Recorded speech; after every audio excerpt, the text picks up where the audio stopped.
Welcome to Communication Science class. Today we are going to discuss about going places. Ini bab kelima. Jadi yang pertama ada pembuka, what people like to do on vacation. Apa yang orang senang lakukan ketika berlibur. Yang pertama ada discover something new, menggali sesuatu yang belum pernah kita lakukan sebelumnya. Seperti take language, cooking, or sailing lessons. Kita ikut kursus belajar bahasa asing, belajar memasak, ataupun belajar berlayar, gitu ya.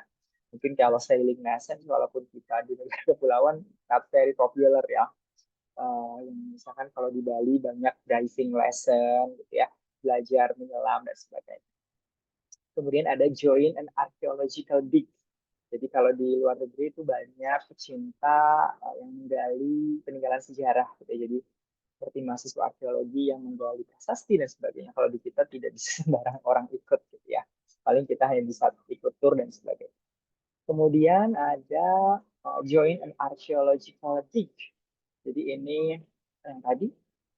Kemudian yang kedua ada take an exciting trip. Ini jalan-jalan ke tempat-tempat yang menarik, gitu ya, seperti visit a foreign country, mengunjungi luar negeri, gitu ya, berpergian ke luar negeri. Yang kedua, travel through their own country by car or train. Jadi ini jalan-jalan di negara sendiri, tetapi via mobil atau kereta. Jadi seperti road trip, gitu ya. Kalau di Jawa bisa naik kereta, misalkan menyusuri provinsi-provinsi, kota-kota, gitu ya. Kalau di Kalimantan atau di Sulawesi, misalkan bisa naik mobil, gitu ya. Kan banyak juga sekarang orang yang jalan-jalannya naik van, ya. Jadi tidurnya di mobil. Kemudian ada enjoy nature, menikmati alam, gitu ya. Seperti go camping, hiking, or fishing. Jadi camping, hiking, mendaki, gitu ya. Ataupun uh, memancing. Atau bisa juga relax at the beach. Santai-santai di pantai, gitu ya. Atau berikutnya ada stay home. Ya di rumah aja gitu liburannya. Catch up on reading. Jadi kita uh, baca apa yang belum selesai, gitu, apa yang ingin kita baca, dan juga fix up or redecorate the house. Jadi kita benerin bagian rumah yang rusak atau yang perlu kita dekorasi ulang, menata barang-barang interior, gitu ya, juga bisa kita lakukan saat liburan. Kalau tidak memilih untuk di rumah saja. Kemudian ada bagian berikutnya ada conversation, ya, ini percakapan antara Julia dengan Nancy. Di sini Julia mengatakan, I'm so excited. We have 2 weeks off. What are you going to do? Saya sangat semangat, gitu ya. Kita ada libur 2 minggu. Apa yang akan kamu lakukan? Kata Nancy, I'm not sure. I guess I'll just stay home. Saya nggak yakin. Kayaknya bakal di rumah aja. Maybe I'll catch up on my reading. Kayaknya bakal nyelesain buku-buku yang belum aku baca. What about you? Any plans? Gimana dengan kamu? Apakah ada rencana? Kemudian kata Julia, well, my parents have rented a condominium in Florida. I'm going to take a long walks at the beach every day and do lots of swimming. Orang tuanya Julia ini akan menyewa kondominium itu apartemen, ya, di Florida, ini negara bagian. Kemudian dianya mau menghabiskan waktu di Floridanya dengan jalan-jalan di pinggir pantai setiap hari dan juga akan berenang, banyak berenang. Kemudian kata Nancy, sounds great. Lalu Julia menawarkan, say, why don't you come with us? We have plenty of room. Kenapa kamu nggak ikut aja sama kami? Kamar kami banyak, kata Julia. Kata Nancy, do you mean it? I'd love to. Seriusan? Pengen sih aku, kata si Nancy. Jadi Julia mengajak Nancy untuk ikut liburan bersama dia dan keluarganya, gitu ya. Kemudian bagian berikutnya di dalam percakapan tadi itu ada unsur bahasa yang digunakannya adalah future tense. Jadi kalau kita mau mengatakan sesuatu yang akan terjadinya itu di masa depan, masa yang akan datang, belum terjadi sekarang. Ya, seperti misalkan sebuah rencana atau cita-cita. Nah, ini ada 2 cara untuk mengatakan future tense, yaitu dengan menggunakan be going to dan juga will. Jadi bentuk dari future tense itu ada dua, be going to dengan will. Masing-masing variasi penggunaan ini ada fungsinya. Ya, yang pertama, kalau kita menggunakan going to, kemudian diikuti kata kerja, artinya kita mengatakan sesuatu yang sudah kita putuskan sebelumnya. Plans you've decided on. Rencana yang sudah kita fixkan gitu. Misalkan kalau ada rencana omongan mau ke Bali. Nah, kalau pakai going to itu berarti kita harus sudah pesan tiket, pesan hotel, misalkan. Jadi bukan hanya omong-omong saja gitu ya. Sudah ada tindakan yang dilakukan untuk memastikan hal tersebut akan terjadi gitu ya. Kemudian kalau menggunakan will yang diikuti kata kerja, atau biasanya ada tambahannya yaitu modal seperti maybe, probably, I guess atau I think. Dan itu artinya kalau kita mau ngomong sesuatu yang belum kita putuskan gitu ya, masih omong-omongan saja. Belum ada rencana fixnya. Jadi dua fungsi ini memiliki fungsi yang berbeda. Dua bentuk ini memiliki fungsi yang berbeda. Kalau going to berarti sudah harus fix, kalau will itu belum. Kemudian kita lihat contohnya. Misalkan dalam bentuk tanya itu bunyinya nanti where are you going to go? Kemana kamu akan pergi? Ini berarti yang menanyakan itu maksudnya seperti sudah mengira-ngira orang yang ditanyai ini tuh sudah tahu akan kemana, gitu ya, sudah mengambil keputusan akan pergi kemana. Kemudian misalkan bisa dijawab, I'm going to the beach. Nah ini berarti udah fix nih akan ke pantainya. Nah, di sini juga kita lihat ada bentuk yang berubah gitu ya ketika kalimat tanya verb be-nya di depan subjeknya. Tapi kalau dalam kalimat pernyataan itu subjek dulu I baru verb be-nya yaitu am. Kemudian kalau dianya itu belum pasti mau kemana, kita bisa mengatakan I'm not sure, maybe I'll catch up on my readings. Belum yakin gitu ya, belum tahu mau kemana, mungkin akan mengejar ketertinggalan bacaan seperti bacaan wajib kuliah gitu, atau mungkin beli buku yang belum dibaca. Nah itu namanya sama istilahnya atau frase bahasanya catch up on my reading.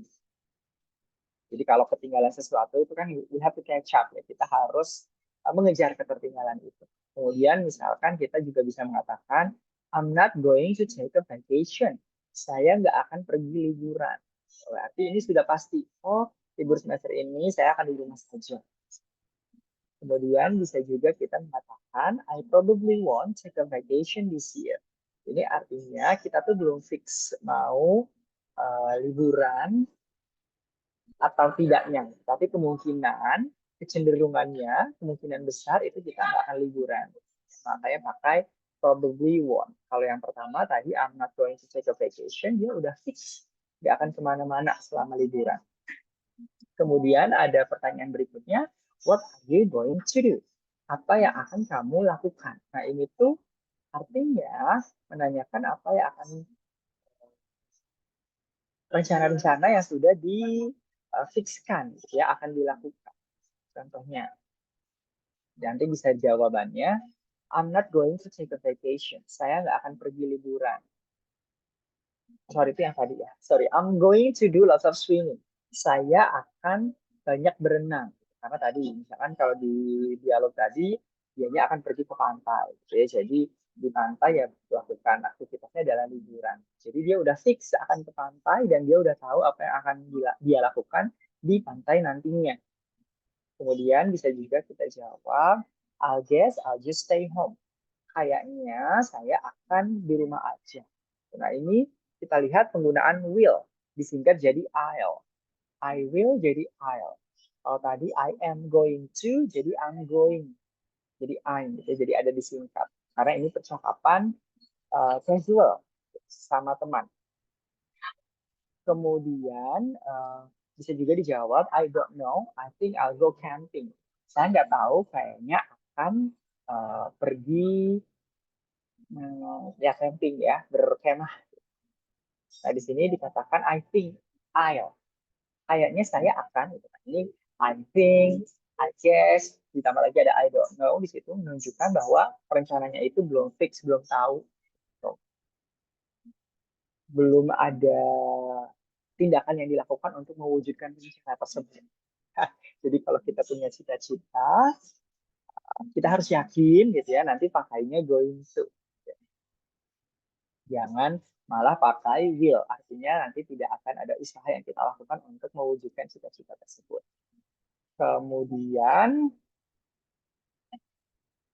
kita lanjutkan ke conversation berikutnya. Di sini dikatakan, hey mom, I want to, Lucy gitu ya, antara Lucy dengan ibunya. Lucy mengatakan, hey mom, I want to backpack around Europe this summer. Saya ingin jalan-jalan keliling Eropa musim panas ini. What do you think? Dia nanya pendapat ibunya. Menurut ibu gimana? Kata ibunya menjawab, backpack around Europe, jalan-jalan backpackan keliling Eropa, that sounds dangerous. Kedengarannya berbahaya, kata ibunya. Ibunya bilang, you shouldn't go by yourself. Jangan pergi sendiri. You ought to go with someone. Kamu harus pergi sama seseorang. Suzy menjawab, yes, I've thought about that. Saya udah memikirkan itu sebelumnya, kata Lucy. Ibunya menjawab, and you'd better talk to your father first. Dan kamu harus izin ngomong ke bapakmu dulu. Ya, kata si Lucy, I already did. He thinks it's a great idea. Saya udah ngomong, I already did itu artinya saya sudah, tapi sudahnya tuh sudah apanya itu ngikut ke kalimat sebelumnya. Did. Yang kalimat sebelumnya kan kata kerjanya talk, berarti sudahnya tuh sudah ngomong ke bapaknya. Ya, kemudian si Lucy mengatakan he thinks it's a great idea. Kata bapaknya, ide yang bagus. So, he wants to come with me. Bahkan si bapaknya ini pengen ikut sama Lucy jalan-jalan keliling Eropa. Ya. Kemudian, nah di dalam percakapan tadi itu ada penggunaan modals yang tujuannya untuk necessity ataupun suggestion. Jadi untuk mengatakan kebutuhan ataupun saran, gitu ya. Untuk yang describing necessity ini dikatakan you have to get a passport. Kamu harus memiliki paspor. Ini kalau mau ke luar negeri. Ya, nah, untuk menyatakan keharusannya itu di sini pakai kata have to. Karena kan kalau kita nggak punya paspor nggak bisa ke luar negeri kan. Jadi paspor itu sebuah keharusan, kewajiban. Ya. Contoh berikutnya, you must get a visa for some countries. Untuk beberapa, kamu juga harus punya visa untuk beberapa negara. Artinya, kalau nggak punya visa, kita nggak bisa masuk ke beberapa negara. Ini juga jadinya wajib, gitu ya. Tapi kalau yang pertama pakai have to, di sini pakai must. Contoh ketiga, you need to take money. Kamu harus bawa uang. Ya iyalah ya, kalau mau pergi kemana-mana, apalagi ke luar negeri, kita harus bawa uang. Apalagi ke luar negeri kan uh, mata uangnya berbeda. Jadi kita harus punya persiapan menukar dulu dan sebagainya. Ya, jadi tidak bisa langsung datang seenaknya aja gitu ya. Di sini sama models untuk menunjukkan keharusannya pakai need to gitu ya. Yang berikutnya, for some countries you don't have to get any vaccination. Untuk beberapa negara kamu tidak perlu divaksin dulu. Ini juga karena di beberapa negara lainnya itu harus. Nah, di sini tetap pakai models yaitu have to sama seperti contoh pertama. Nah, ketika mengatakan sesuatu yang merupakan kewajiban dengan sesuatu yang merupakan saran, itu kita harus bedakan tadi kalau yang kewajiban pakai have to, must, need to. Gitu ya, kalau yang suggestion, contohnya pakai you'd better talk to your father. Pakai uh, apostrophe D ini seperti would, gitu ya, bisa would, bisa should. You should better talk to your father. Lebih baik kamu ngomong ke ayahmu. Jadi apostro itu tanda petik, terus ada D itu merupakan singkatan. Bisa dari would atau should. Ya. Jadi would better atau should better. Kemudian contoh kedua, you ought to go with someone. Kamu harus pergi sama orang lain. Nah, di sini harusnya itu merupakan saran. Kenapa? Karena kalau luar negeri, kalau kita berani, sudah berpengalaman, misalkan Ya pergi sendirian tuh nggak apa-apa, bukan merupakan kewajiban yang kalau kita pergi sendiri akan ditolak di negaranya. Berbeda tadi kalau dengan visa. Kalau kita nggak punya visa, sorry, kalau kita nggak punya visa, kita akan ditolak masuk ya kan. Jadi di sini pakai ought to. Kemudian yang ketiga, you should take warm clothes. Kamu harus bawa pakaian hangat. Nah ini kalau perginya ke tempat yang dingin ya. Kalau pergi ke tempat yang panas justru malah jangan. Karena ini juga sama saran. Jadi bukan sebuah kewajiban. Kalau kitanya tahan dingin, misalkan dianya orang Swiss tinggal di dekat Tiflis, pegunungannya, dia pergi ke Jepang di musim salju, ya nggak akan terlalu kedinginan karena di negaranya juga sudah terbiasa gitu. Jadi ini hanya sekedar saran. Sama seperti contoh yang terakhir, you shouldn't go by yourself. Kamu jangan pergi sendiri. Nah, jangannya ini tadi juga bukan merupakan sebuah kewajiban. Ini saran aja karena ibunya khawatir. Jadi dalam percakapan ini kita harus memperhatikan penggunaan model, kita sesuaikan dengan apakah yang akan kita sampaikan itu sebuah keharusan atau kewajiban. Contoh di sini ada latihan ya. Kita bisa lihat you must get a passport. Ini tadi wajib ke luar negeri kita bawa paspor. Contoh berikutnya tadi yang necessity ya. Ini contoh berikutnya yang suggestion. You shouldn't pack too many clothes. Kita jangan terlalu bawa banyak paspor. Gitu. Jadi kita sesuaikan model yang kita gunakan dengan tujuan yang ingin kita sampaikan. Apakah kita akan mengatakan sebuah saran atau kewajiban. Kemudian di sini ada satu artikel judulnya Getting More for Less When You Travel. Jadi kita tuh keluar uang sedikit tapi dapatnya banyak gitu ya. Jadi uh, mengirit lah gitu. Di sini dikatakan, do you know how to get inexpensive airline and train tickets gitu. Apakah kamu tahu cara untuk dapat tiket yang murah, yang nggak mahal, inexpensive, dari kata expensive itu mahal, dikasih ungguhan awalan jadi tidak mahal alias murah gitu ya. Kemudian train tiket ya tiket kereta. Hotel accommodation, ini hotel itu kan merupakan akomodasi tempat tinggal gitu ya selama berpergian. Paragraf artikelnya dimulai dengan paragraf, on a recent flight, Laura was chatting happily with a woman in the next seat. Pada sebuah penerbangan, Laura sedang ngobrol dengan senangnya gitu ya bersama seorang perempuan di meja sebelah, di kursi sebelah, jadi sebelahan duduk di pesawatnya. Until the conversation turned to fares, sampai percakapannya itu jadi tentang harga tiket. Fares itu tanda harga tiket. Kalau taxi fares berarti harga argo atau harga naik taksinya. The woman who bought her ticket 2 months in advance paid $109. Si perempuan yang duduk di samping Laura itu beli tiketnya 2 bulan yang lalu. Jadi in advance itu sebelumnya. Jadi kalau kita mau ngomong makasih sebelumnya itu jangan thanks before, tapi thanks in advance ya. Nah, karena dia beli 2 bulan sebelumnya, dia itu cuma bayar $109. Si Laura paid the full fare of 457. Si Laura bayarnya tuh full $457.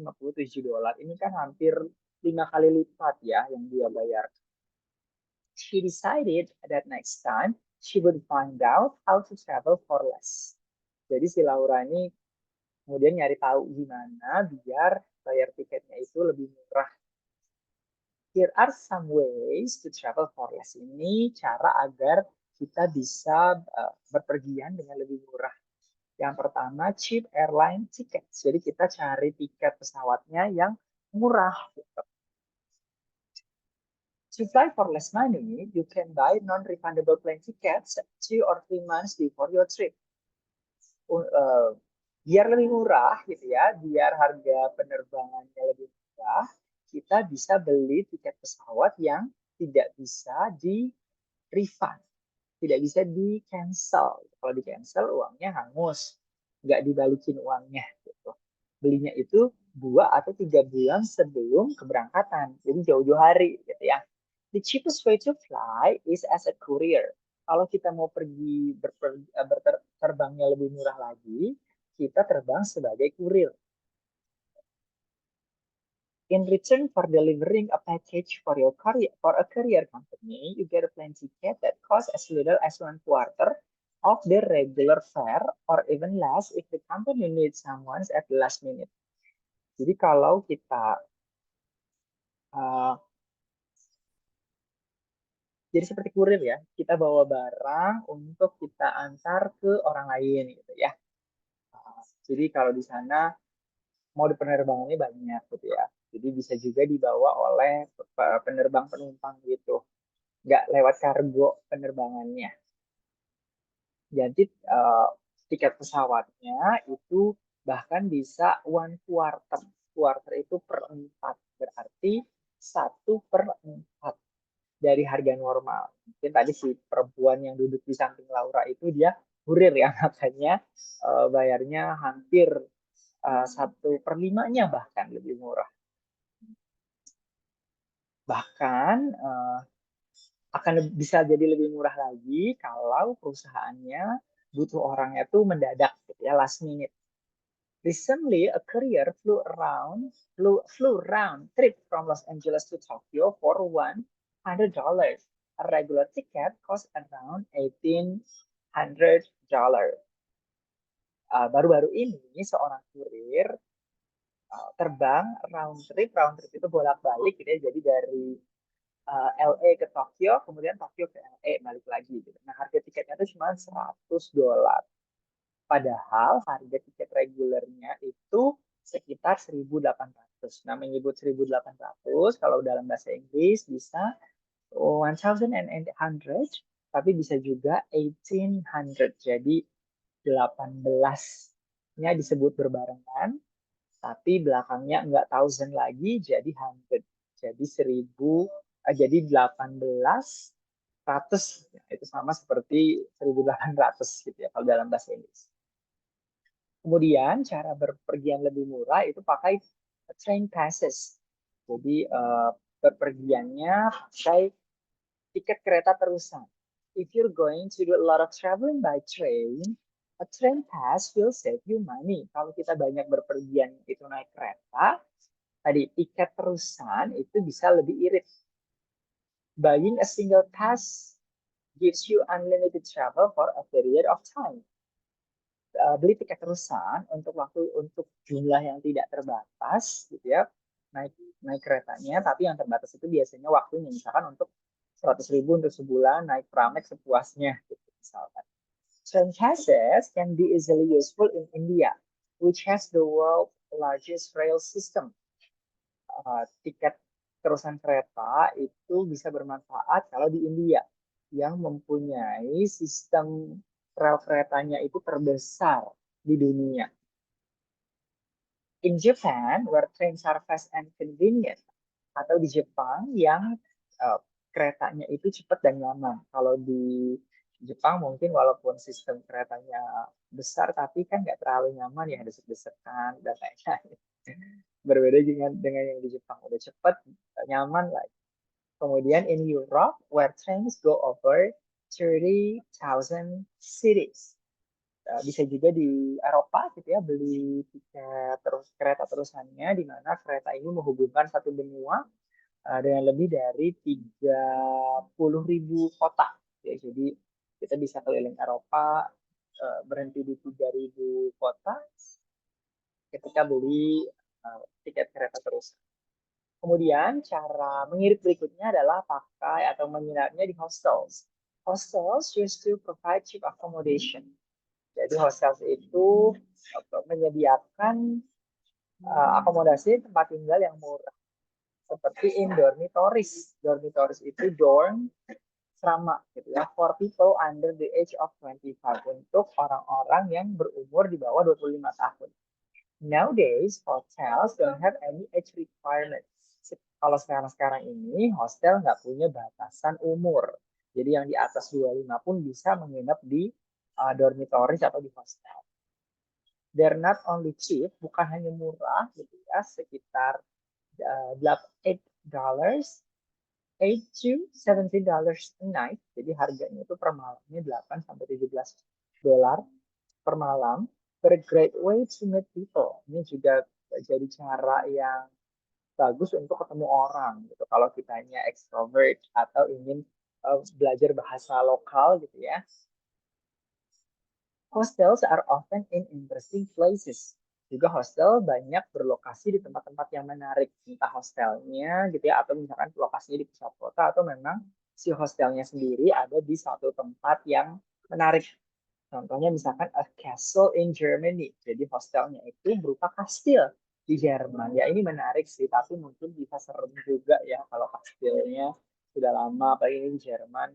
Nanti kastil bekas Dracula misalkan. Ya Dracula nggak di Jerman. Kemudian a lighthouse in California. Lighthouse itu rumah mercusuar itu loh. Mercusuar ya, nggak ada rumah. Mercusuar tempat yang lampu untuk membantu arah para pelaut nelayan. Itu namanya lighthouse. Jadi ada yang disewakan jadi hostel gitu. Atau a one room schoolhouse in the wilderness of Australia. Atau schoolhouse itu ya sama seperti dorm gitu ya. Yang isinya satu kamar yang ada di wilderness itu di alam liar di Australia. And sometimes hostels have luxuries like swimming pools. Tapi kadang ada, bahkan kadang-kadang gitu ya, hostel juga punya fasilitas yang mewah seperti kolam renang. Gitu. Jadi nggak walaupun murah, fasilitasnya nggak kalah sama hotel mewah. That's all for today's presentation. We will continue next chapter on the next meeting. Thank you so much, everyone, for joining. I will see you next week. Bye bye.